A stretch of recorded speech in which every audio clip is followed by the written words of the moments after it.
بما أنزل إليك وما أنزل من قبلك وبالآخرة هم يوقنون الله أكبر যারা বলে তারা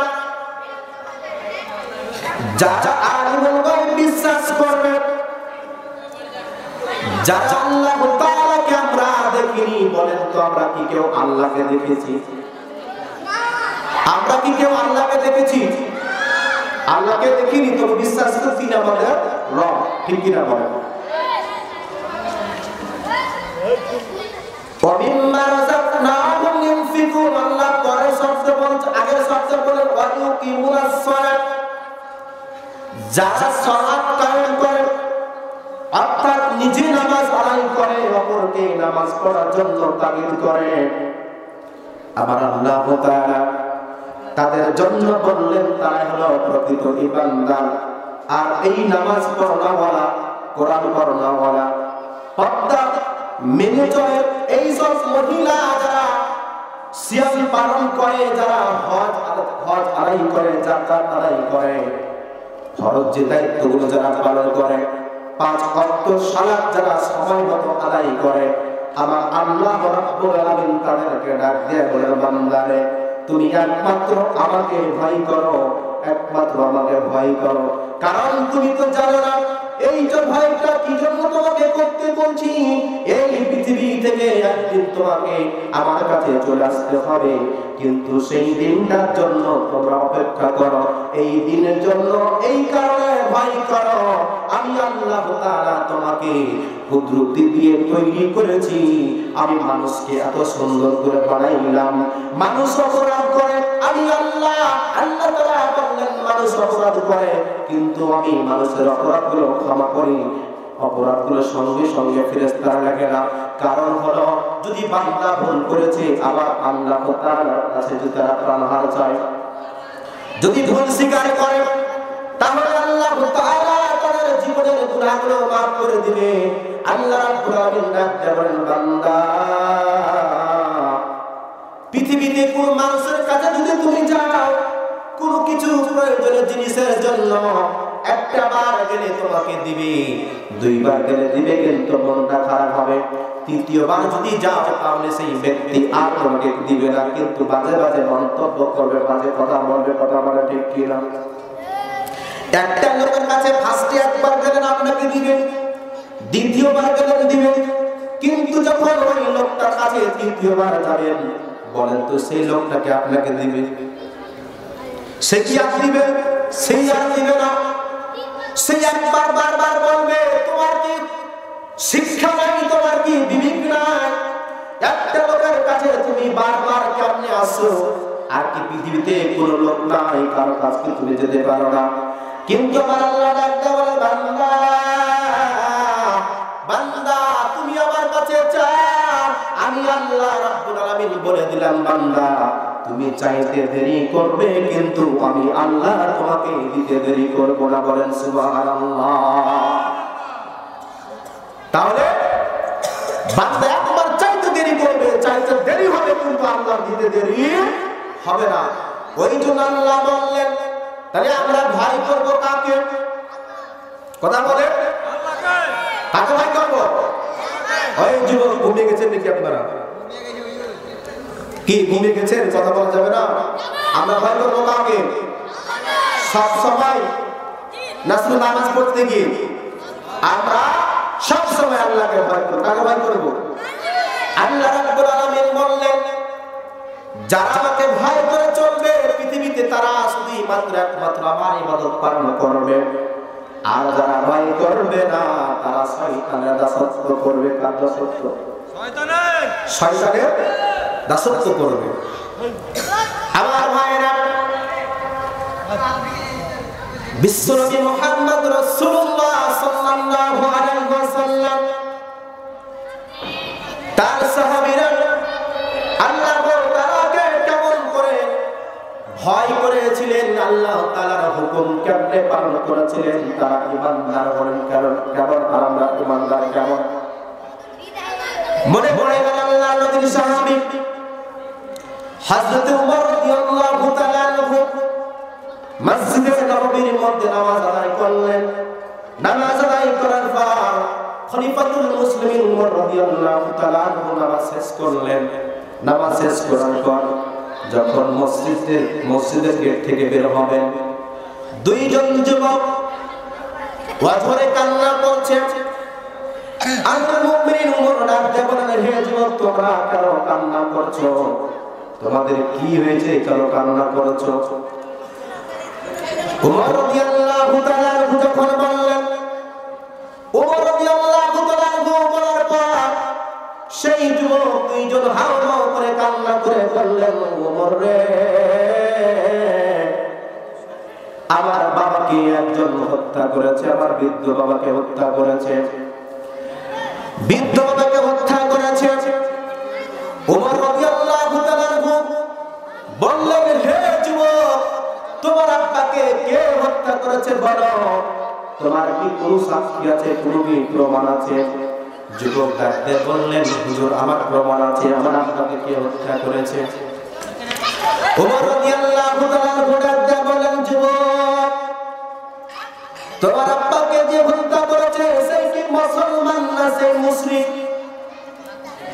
ওমর রাদিয়াল্লাহু তাআলা যখন বললেন, ওই যুবক ডাক দিয়ে বললেন, দুই ভাই বললেন, হুজুর, আমিরুল মুমিনিন আমার আব্বাকে যে হত্যা করেছে সেই হলো প্রকৃত মুসলমান।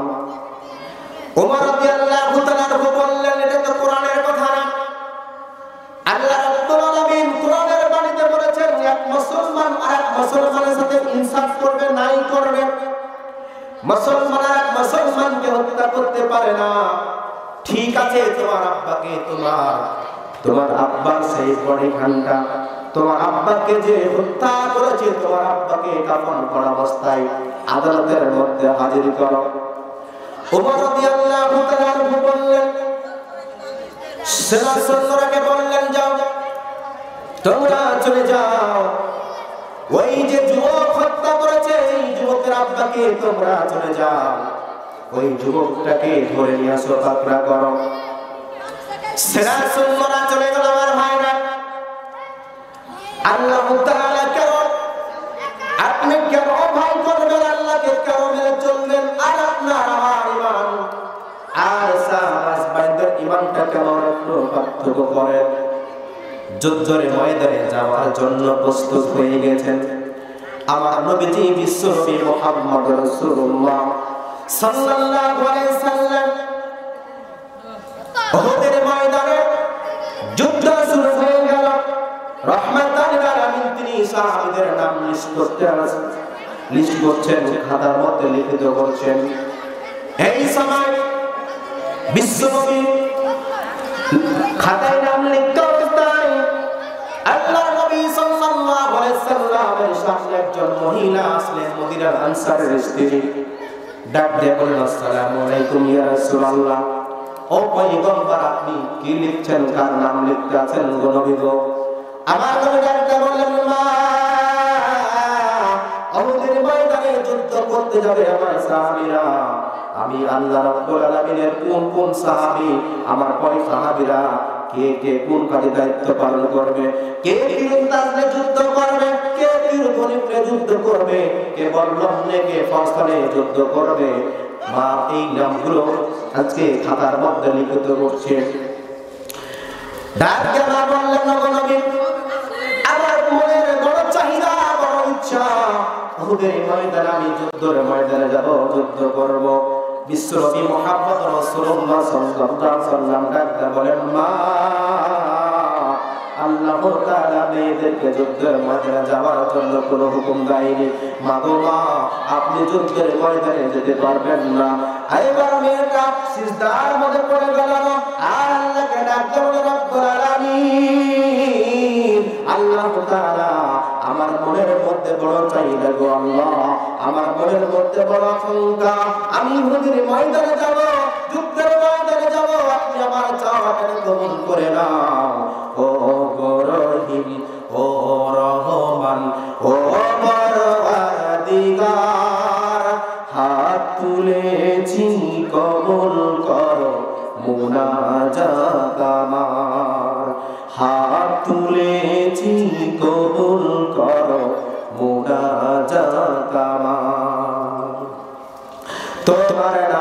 তাসবিহ পড়ি তোমায় সিজদা করি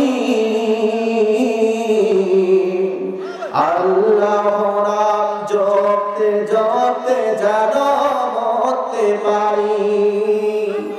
এইবার মা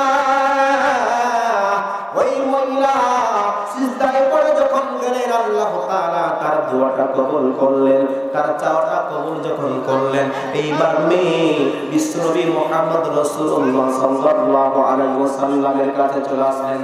জিবরাইল আমিন আসলেন, জিবরাইল এসে ডাকতে বলেন, নবী ইয়া রাসূলুল্লাহ ইয়া হাবিবাল্লাহ পয়গম্বর গো, ওগো নবীজি আল্লাহ রাব্বুল আলামিন ওই মেয়েটাকে যুদ্ধের ময়দানে যাওয়ার জন্য পারমিশন দিয়েছে, কিন্তু ইয়া রাসূলুল্লাহ পয়গম্বর ওগো নবীজি ওই মেয়েটা যুদ্ধের ময়দানে তরবারি নিয়ে যুদ্ধ করতে পারবে না।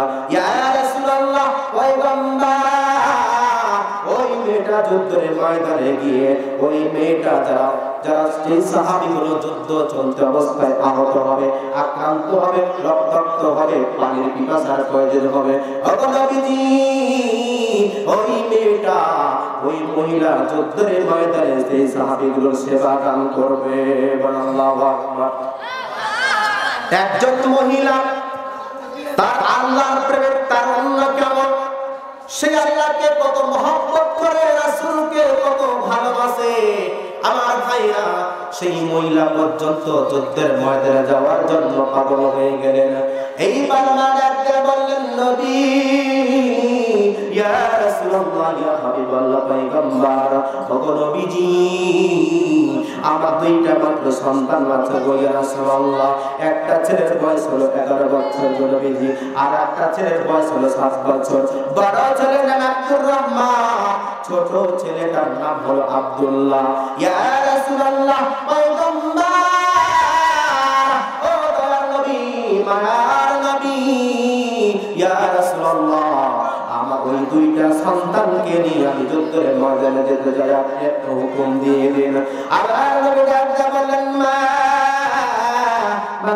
আপনি চলে যান, চলে যান, আপনার দুইটা ছেলে সন্তানকে উহুদের ময়দানে চলে যান। যুদ্ধ শুরু হয়ে গেল।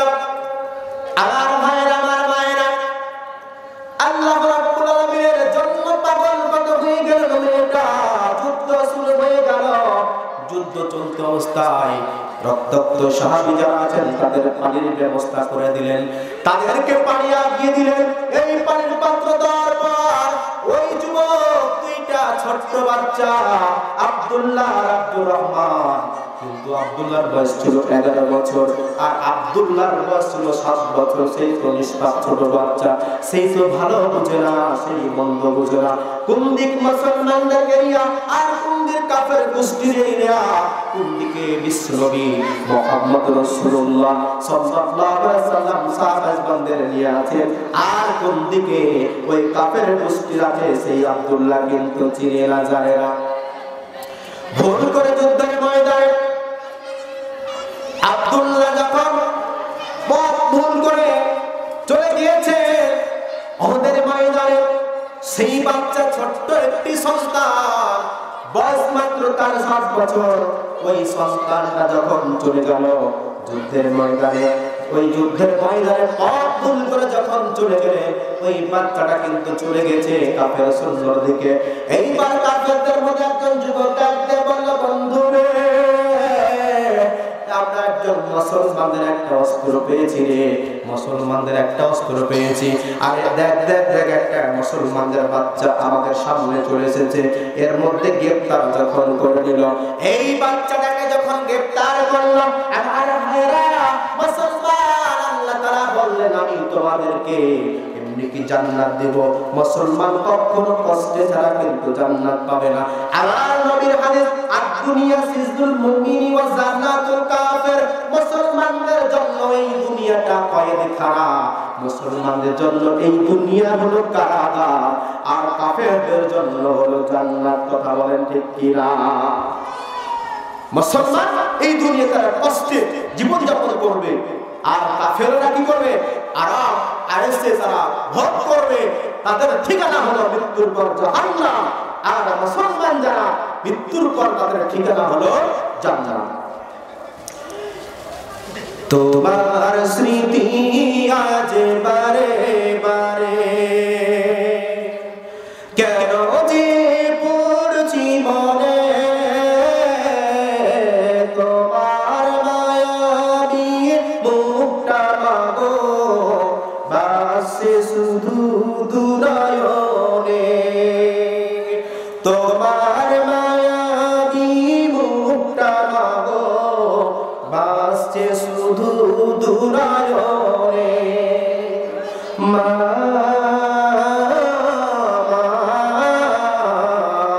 ফিরে কি আর আসবে না,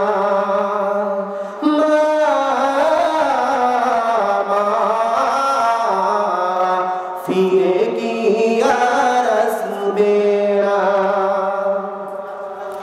আদর সোহাগার ভালোবাসায় জড়িয়েছিলে বাগো তুমি আমায়, আদর সোহাগার ভালোবাসায় জড়িয়েছিলে বাগো তুমি আমায়। আজ তুমি কোথায় হারিয়ে গেলে, আজ তুমি কোথায় হারিয়ে গেলে, একবার কি আমায় পড়ে না মনে, মা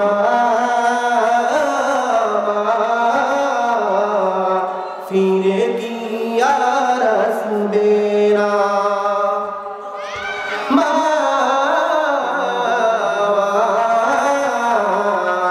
ফিরে কি আর আসবে না। আবু জীবন শুধু খুঁজি তোমাকে, কি করে বুঝার পাবো না আমাকে, আবু জীবন শুধু খুঁজি তোমাকে, কি করে বুঝার পাবো না আমাকে। আজ তুমি কোথায় হারিয়ে গেলে, আজ তুমি কোথায় হারিয়ে গেলে, একবার কি আমায় পড়ে না মনে, মা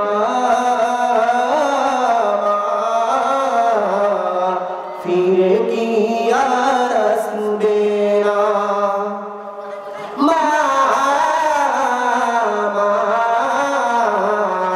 ফিরে কি আর আসবে না। কালেমা পড়ে লা ইলাহা, জোরে লা ইলাহা, সুবহানাল্লাহ ওয়ালহামদুলিল্লাহ, ইলাহা জোরে লা ইলাহা, সুবহানাল্লাহ ওয়ালহামদুলিল্লাহ, লা ইলাহা ইল্লাল্লাহু মুহাম্মাদুর রাসূলুল্লাহ। বলি সাল্লাল্লাহু আলাইহি ওয়াসাল্লাম। আমার মায়েরা, এইবার আব্দুল্লাহ ছোট্ট বাচ্চা মুনাফিকরা জানে না, ওই যুদ্ধের ময়দানে বাচ্চাটা ভুল করে কিন্তু চলে গেল বাজারে, ওই বাচ্চাটা কিন্তু চলে গিয়েছে ওদের ময়দানে। কাফের সৈন্য যখন বাচ্চাটাকে দেখে নিল, এইবার বাচ্চাটাকে দেখার পর একজন কাফের সৈন্য একটা ধারালো তরবারি নিল। এই তরবারি নিয়ে আব্দুল্লাহ গলার সামনে যখন ধারালো তরবারিটা দিয়ে নিয়েছে, এইবার আব্দুল্লাহ ডাকতে বলে মা, মা গো মা বলে যখন চিৎকার দিয়েছে, আল্লাহ রাব্বুল আলামিন মার সন্তানের ভিতরে একটা মহব্বত দিয়েছে বাজারে। সন্তান যদি কোনো জায়গায় বিপদ পড়ে যায়, যদি কোনো জায়গায় মুসিবত হয়ে যায়, পৃথিবীর কেউ না জানলে জানেন কে? সর্বপ্রথম কে জানে? মা জানে। মনে পড়ে রাজশাহী মেডিকেলের ভিতরে একটি ইতিহাস। রাজশাহী মেডিকেলের মধ্যে একজন জ্বলন্ত খুনি মা দুইটি হাতের মধ্যে ব্যান্ডেজ করে আছে, ডান হাতে ব্যান্ডেজ আছে, বাম হাতের মধ্যে যখন ব্যান্ডেজ আছে, এইবার ওই মেয়েটা কিন্তু চোখের পানি পড়াছে। ওই মেয়েটার চোখ থেকে অজরে বৃষ্টির মতো ফোঁটা ফোঁটা পানি করে জমিনে পড়ছে। নার্সকে যখন জিজ্ঞাসা করা হলো, না ডাকতে বলে, হুজুর এই মেয়েটা হলো আমাদের পার্শ্ববর্তী এলাকার মেয়ে গো হুজুর, এই মেয়েটা হলো নওগাঁ জেলার মেয়ে হুজুর, এই মেয়েটার দুইটা হাত কিন্তু পড়ে গিয়েছে হুজুর।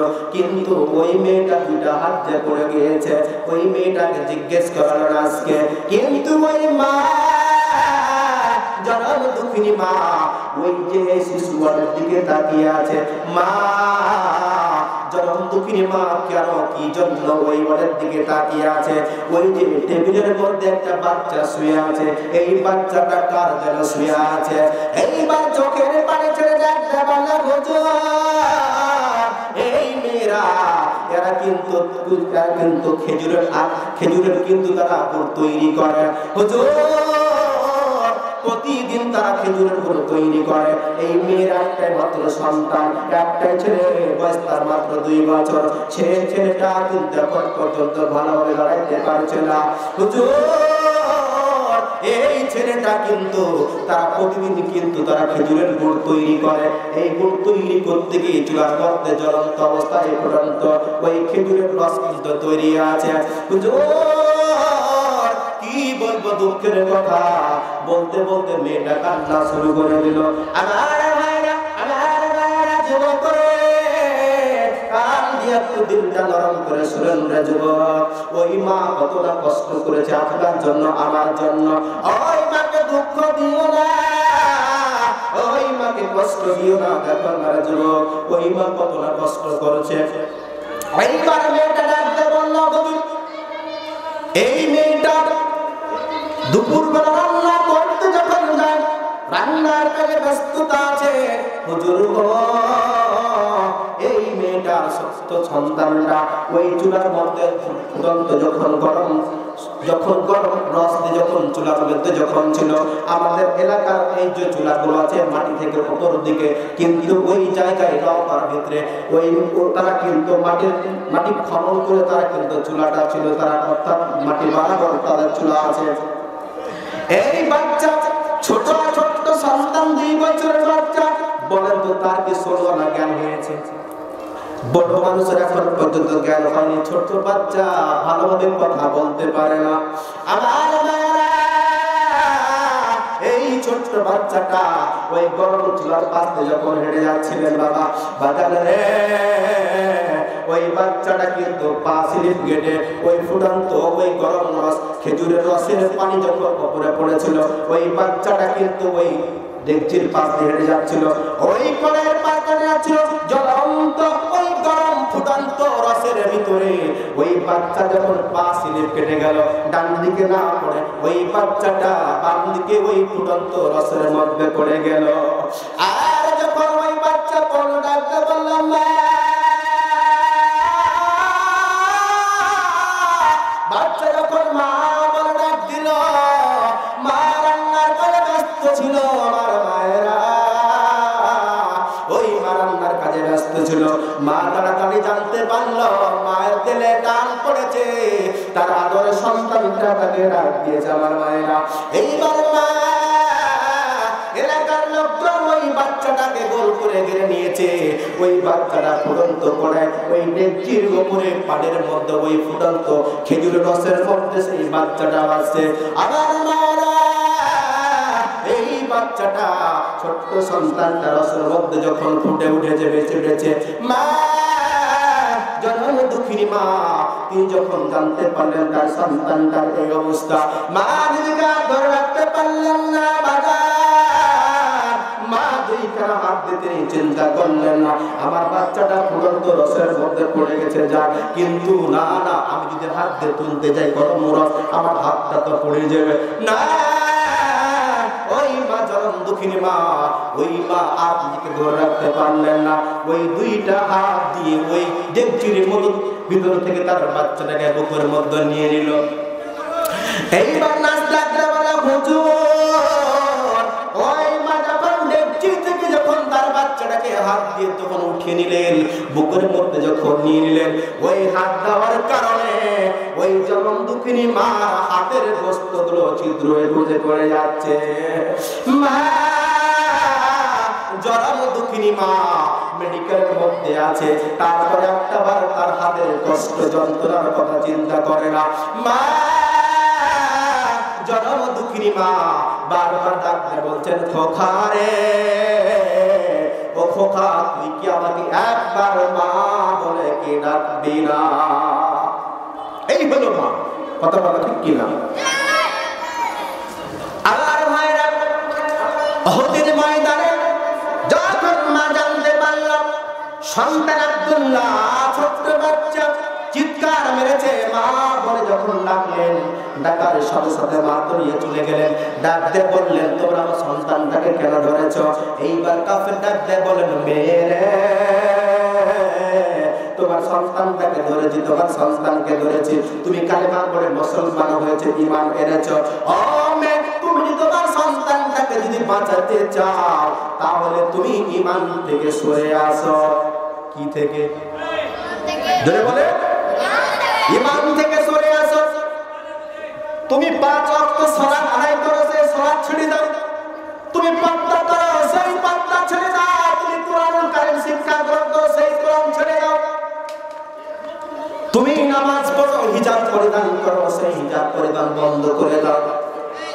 এবার মা ডাকতে বলল, কাফের, আমার জবান যখন পড়েছি আশহাদু আল্লা ইলাহা ইল্লাল্লাহু ওয়াহদাহু লা শারীকা লাহু ওয়া আশহাদু আন্না মুহাম্মাদান আবদুহু ওয়া রাসূলুহু।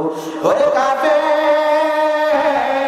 যখন আমি আল্লাহ তাআলাকে একবার রব হিসেবে মেনে নিয়েছি, আমার নবী বিশ্ব নবী মুহাম্মদ রাসূলুল্লাহ সাল্লাল্লাহু আলাইহি সাল্লামকে নেতা হিসেবে যখন মেনে নিয়েছি, দ্বীন ইসলামকে যখন দ্বীন হিসেবে গ্রহণ করে নিয়েছি, আমার জীবনটা চলে যাবে যা, কিন্তু আমি ঈমান ছাড়তে পারবো না। বলে তো তার ভিতরে কার ভয় আছে? জোরে বলে, কার ভয় আছে? আর আমাদের ভিতরে কার ভয়? শয়তানের ভয়। কার ভয়? কথা বলেন না কেন? এখানে যদি শিবগঞ্জ থেকে যদি পুলিশ আসে, একটা থাকবে, এখনো যদি পুলিশ আসে মাত্র, কোন দিক দিয়ে কে যাবে দিশা পাওয়া যাবে না। কথা বলে ঠিক কিনা? কিন্তু মুসলমান তারা কি জান্নাত এমনি পাবে? তাহলে আমরা সব ভয় করবো কাকে? আল্লাহকে। কাকে ভয় করবো? আল্লাহকে ভয় করবো। এইবার মেয়েটা ডাকতে বলল, কাফেররা শুনো, তোমরা যেই কথা বলছো তোমরা কান খুলে শুনে নাও। আমি আমার জবানে একবার কালেমা পড়েছি, আমার জীবনটা চলে যাবে, কিন্তু আমি আমার এই কালেমা ছাড়তে পারবো না। এইবার কিন্তু ছোট্ট বাচ্চা আব্দুল্লাহকে তারা আক্রমণ করলো। এইবার আব্দুল্লাহকে আক্রমণ করার কারণে এটাই হচ্ছে ইসলাম। ইসলাম মানে শান্তি। আর ইসলামের মধ্যে থাকতে গেলে দুনিয়ায় কষ্ট জীবন যাপন করতে হবে। আল্লাহ নবী বলেছেন, আদ-দুনিয়া সিজনুল মুমিনি ওয়া জান্নাতুল কাফির। যারা মুসলমান তারা দুনিয়াতে কয়েদখানা তাদের জন্য, অর্থাৎ এই দুনিয়ার মাঝে তারা কষ্টে থাকবে। এই কষ্টের কারণে আল্লাহ তাআলা আপনাকে জান্নাত দান করবেন। বলেন সুবহানাল্লাহ। কি দান করবেন? জান্নাত দান করবে। কিসের কারণে? আল্লাহকে মেনে চলতে হবে। আমার ভাইরা, এই দেখেন মাদ্রাসার একটা আয়োজন, তাফসীর মাহফিল করা হচ্ছে। পৃথিবীতে আল্লাহ রাব্বুল আলামিন যখন কোরআন নাযিল করেন, সর্বপ্রথম আল্লাহ একটা শব্দ নাযিল করেছিলেন, সূরা আলাকের প্রথম শব্দ ইকরা। ইকরা তো তোমরা পড়ো। আমার নবীজি বললেন, তালাবুল ইলমি ফারিদাতুন আলা কুল্লি মুসলিমিন ওয়া মুসলিমাত। প্রত্যেক মুসলমান নর নারী যারা আছেন পৃথিবীতে, প্রত্যেককে দ্বীন ইলম শিক্ষা করা হচ্ছে ফরজ। প্রত্যেককে আল্লাহর কোরআন শিক্ষা, নবীজির শিক্ষা, জান্নাতের শিক্ষা, আখিরাতের শিক্ষা, আল্লাহ তাআলার এই হুকুম শিক্ষা গ্রহণ করা প্রত্যেকের জন্য ফরজ। কথা বলে ঠিক কিনা? ফরজ না? আমার ভাইরা, আজকে সন্তানগুলোকে শিক্ষা অবস্থায় যা চলছে হাল, আর কি বলবো, সবাই তো জানেন, বলার কিছু নাই। এই বাংলার জমিন থেকে মুসলমানকে মুছে দেওয়ার জন্য অনেক ষড়যন্ত্র চলছে। একেবারে পারে না মুসলমান, তোমরা নামাজ বন্ধ করে দাও, পড়িও না, পড়িও না। কিন্তু আমার বাবারা আমাদের কলিজার মধ্যে আঘাত দিয়েছে কিভাবে, আপনি শুনেন। ক্লাস সপ্তম শ্রেণী, কোন শ্রেণী? সপ্তম শ্রেণী জেনারেল হাই স্কুলের একটি ইসলাম শিক্ষা বই 12 নম্বর পৃষ্ঠা থেকে শুরু করে 27 পৃষ্ঠা পর্যন্ত দুর্গা দেবদেবীর মূর্তি যেগুলো আছে সমস্ত ছবি দিয়ে তারা লিখেছেন। বলেন নাউজুবিল্লাহ। বলে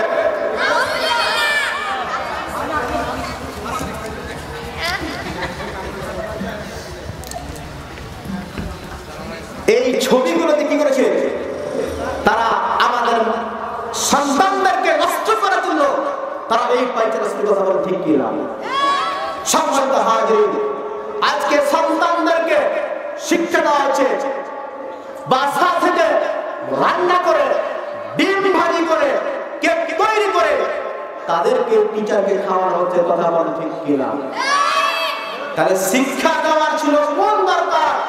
আজকে মুসলমানদেরকে বন্ধ করার জন্য, মুসলমানদের ভিতর থেকে ঈমানকে নষ্ট করার জন্য আপনার আমার সন্তানদেরকে, আপনার আমার ছেলে মেয়েকে এই সুশিক্ষা ছেড়ে নষ্ট করার জন্য, এই কোরআন থেকে দূরে সরার জন্য এক গোষ্ঠী বামপন্থী এই পৃথিবীতে তারা অবস্থান করছেন, যারা ইহুদিদের দালাল। তারা কিন্তু এই শিক্ষা নীতি চালু করছে। কথা বলে ঠিক কিনা? হুজুররা যদি কথা বলে তা হুজুরের অপরাধ, সত্য কথা বলে হুজুরদের অপরাধ। কারণ একজন ইমাম আপনার সন্তানকে, আপনি যারা স্কুলে পড়েছেন হাই স্কুল, তারা জানেন সেখানে কমপক্ষে 20টি সূরা ছিল। আমরা 30 নম্বর পড়া থেকে আজকে দেখেন সেই সূরা থেকে কয়টা সূরা খতম করা হয়েছে।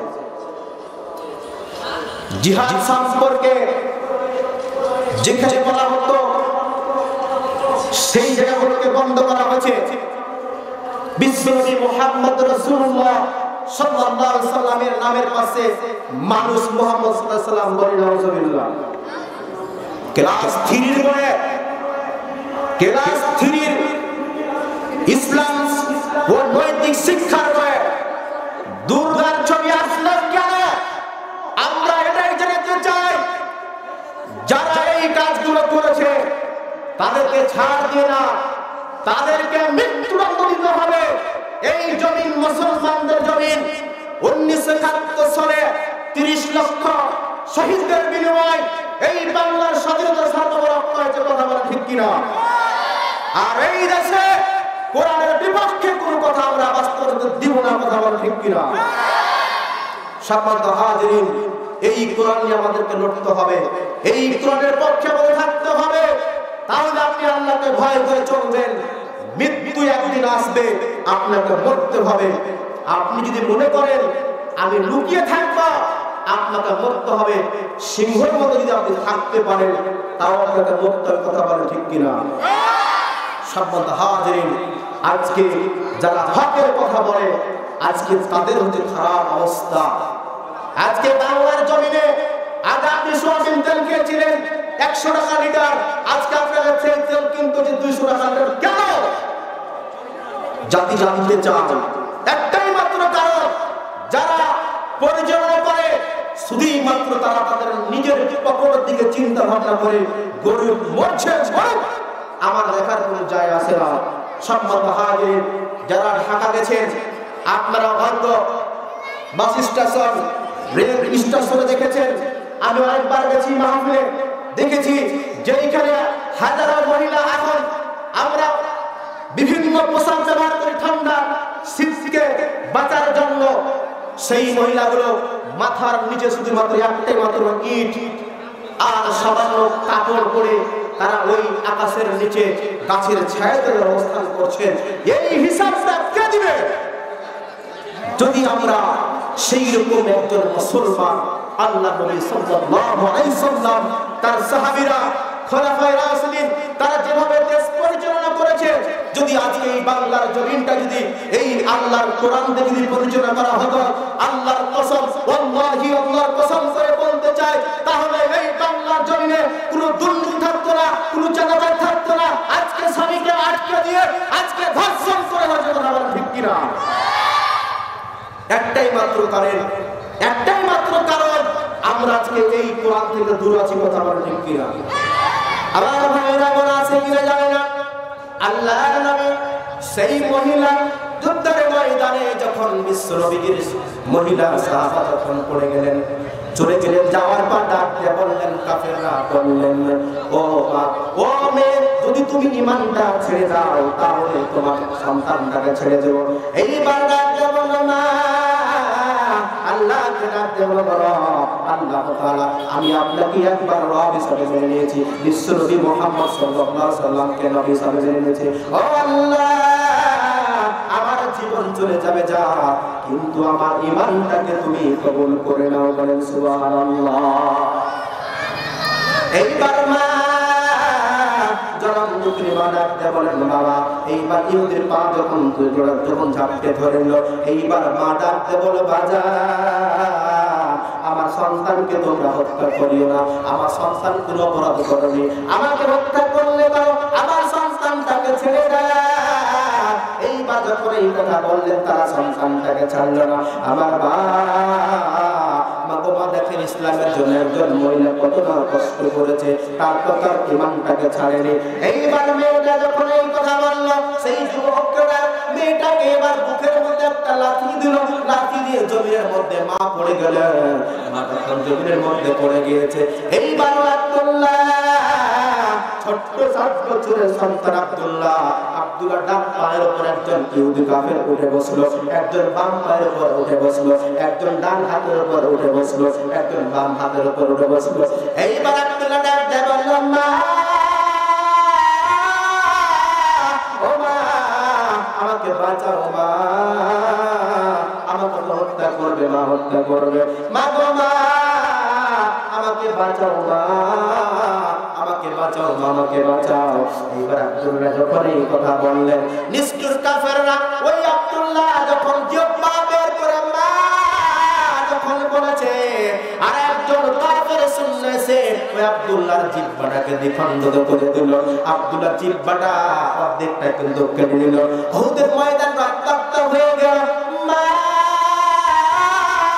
জনম দুঃখিনী মা, তিনি জমিনে কাটা কবিতরের বাচ্চা, কাটা কবিতর যেরকম জমিনে ছটফট ছটফট করে, জনম দুঃখিনী মা জমিনের মধ্যে তেমন ভাবে ছটফট শুরু করে দিল।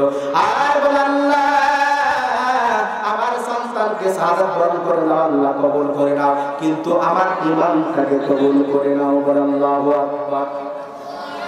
এইবার মা যখন কান্না করছে, আব্দুল্লাহ ডাক দিয়ে বলল, মা,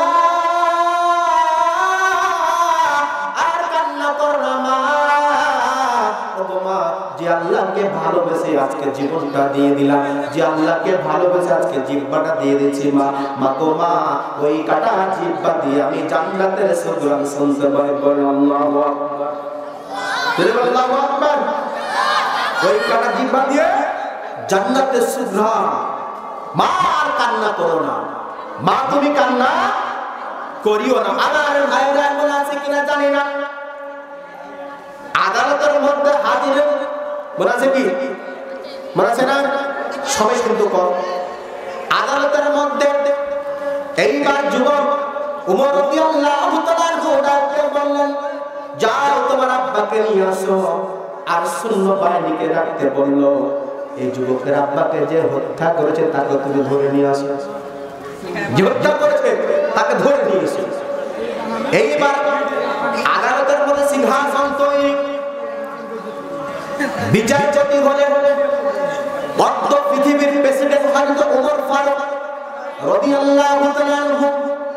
ওমর ডাকতে বলেন, যুবক, দাঁড়ানো আছে, ওই দুইজন যুবক যার আব্বাকে তুমি হত্যা করেছো, আর এই আদালতের মধ্যে হাজির আছে কাফন করা ওই ব্যক্তি, মৃত ব্যক্তি। ও যুবক করে, তুমি কেন তার আব্বাকে হত্যা করেছো? তুমি হত্যা করেছো, কেন হত্যা করলা? না তুমি তোমাকে মিথ্যা অপবাদে বলছে, না তোমাকে মিথ্যা কথা বলছে। এইবার যুবক ডাকতে বলে, নবীজির সাহাবী, ওরা যুবকরা যা কথা বলছে, যেটাই বলছে যুবকের সমস্ত কথা হলো সত্য কথা। কি কথা? সত্য কথা। আমি ওই যুবকের আব্বাকে হত্যা করেছি। যুবকের আব্বা কি করেছি? হত্যা করেছি। ওমর ডাক দিয়ে বলল, তোমাকে কি ভয় দেখা হচ্ছে? না, তুমি এমনি মিথ্যা বলছো। ওমর ডাক দিয়ে বলল, এই কথা যখন বলল, যুবক ডাক দিয়ে বলল, আমিরুল মুমিনিন, হুজুর গো, আমি মিথ্যা কথা কেন বলবো? ওগো নবীজির পয়গম্বর, আমি মিথ্যা কথা বলে হয়তো আপনার কোর্ট থেকে, আপনার বিচার থেকে আমি রেহাই পাবো, কিন্তু আল্লাহ রাব্বুল আলামিন কিয়ামতের ময়দানে দিন আমাকে ডাক দিয়ে বলবে, বান্দারে, ওই জেলখানার ভিতরে, ওই হাজতখানা, তুমি যাকে হত্যা করেছিলে, হত্যা করার পর তুমি কিন্তু সেই সাক্ষী দাওনি, তুমি তো মিথ্যা কথা বলেছ, তুমি নিজে হত্যা করেছ, হত্যা করার পর তুমি মিথ্যা কথা বলেছ। ও নবীজির সাহাবী, সেই দিন তো আল্লাহ আমার প্রতি কহার হয়ে যাবে। আল্লাহ যদি রাগান্বিত হয়ে যায়, সেই দিনটা আবার আর কোনো রেহাই থাকবে না। কিন্তু নবীজির সাহাবী, আমি যুবকের আব্বাকে হত্যা করেছি, আমি যুবকের আব্বাকে হত্যা করেছি, অবশ্যই কারণ আছে। কি আছে? আমি যুবকের আব্বাকে হত্যা করেছি, আমার কারণ আছে। কি আছে? কারণ আছে। কারণ ছাড়া আমি তার আব্বাকে হত্যা করিনি। যারা দাঁড়িয়েছেন বসেন, দাঁড়িয়েছেন বসেন। আমি কেমনে দিব ওই দুঃখিনী মায়েরই দাফন, আমি কেমনে দিব ওই দুঃখিনী মায়েরই দাফন, যে দুঃখিনী মা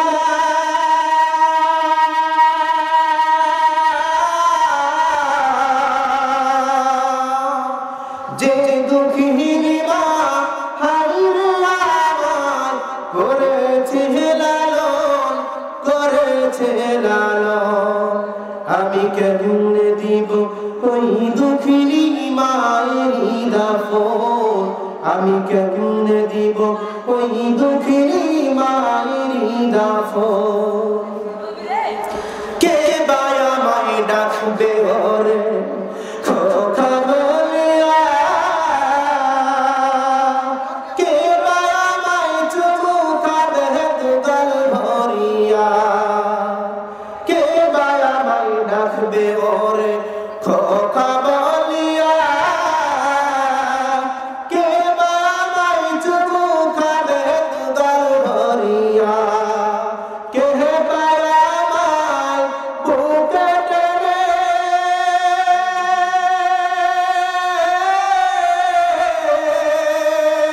কে বায়া মাই বুকে টেনে করবে রে আপন, করবে রে আপন। আমি কেমনে দিব ওই দুঃখিনী মায়েরই দাফন, আমি কেমনে দিব ওই দুঃখিনী মায়েরই দাফন। 10 মাস 10 দিন গর্ভে নিয়া ওই দুঃখিনী মা দিবানিশি সইল মায়ের কত যাতনা, 10 মাস 10 দিন গর্ভে নিয়া ওই দুঃখিনী মা দিবানিশি সইল মায়ের কত যাতনা। কে বায়া মাই বুকে টেনে, কে বায়া মাই বুকে টেনে করবে রে আপন, করবে রে আপন। আমি কেমনে দিব ওই দুঃখিনী মায়েরই দাফন, আমি কেমনে দিব ওই দুঃখিনী মায়েরই দাফন। আমাদের কাছ থেকে থেকে যাদের আল্লাহ চলে গেছে, আল্লাহ প্রত্যেকের কবর জান্নাতুল মাকরুর সকলে বলি আমিন। সবাই